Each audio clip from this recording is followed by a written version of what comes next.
Je m'appelle Annie, je suis bénévole à l'atelier d'éco solidaire depuis 5 ans.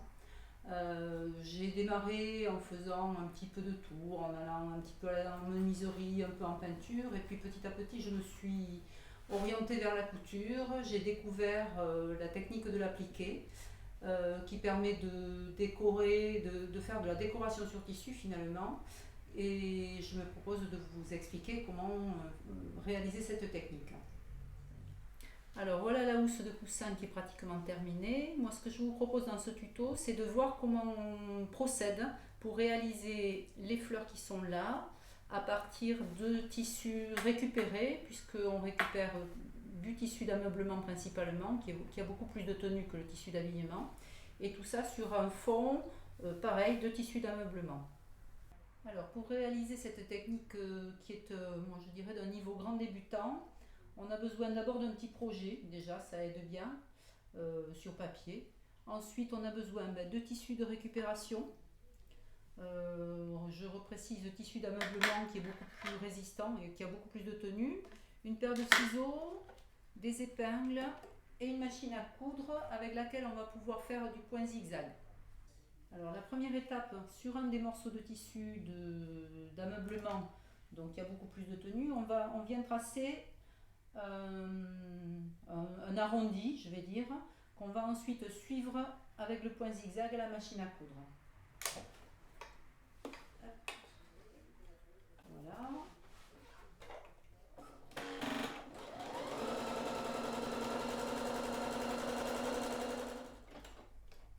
Voilà. Une fois que j'ai fait ça avec mes ciseaux, je vais découper tout autour de mon point zigzag en faisant attention de ne pas couper le fil. Alors ça va être le cœur de la fleur, et un autre tissu de la même façon qui sera le fond de la fleur. Et je viens ensuite épingler assez serré pour que ça tienne bien le cœur de ma fleur sur le fond.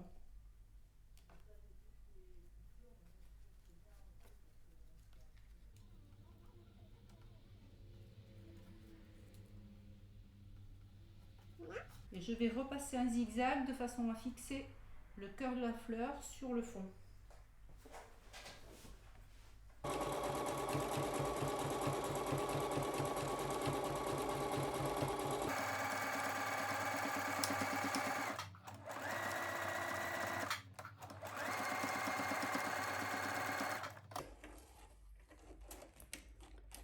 Et voilà.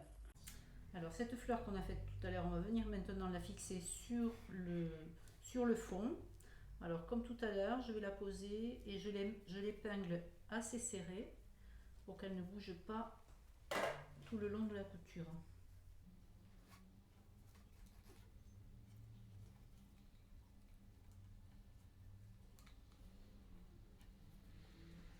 Et ensuite, on va de nouveau la passer à la machine avec le zigzag, toujours au même réglage de machine.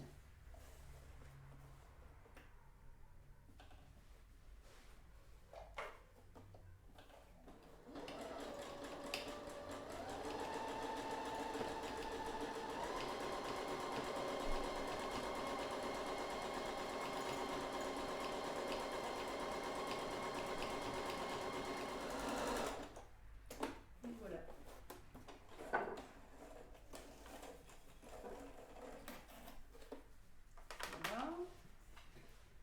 Alors maintenant, il ne restera plus qu'à tracer la tige et la faire de la même façon au point zigzag. Alors maintenant, je vais tracer la tige de la fleur pour la raccrocher au reste du bouquet. Donc je la trace d'abord au crayon. Voilà. Avant de repasser un zigzag en aller-retour sur la machine.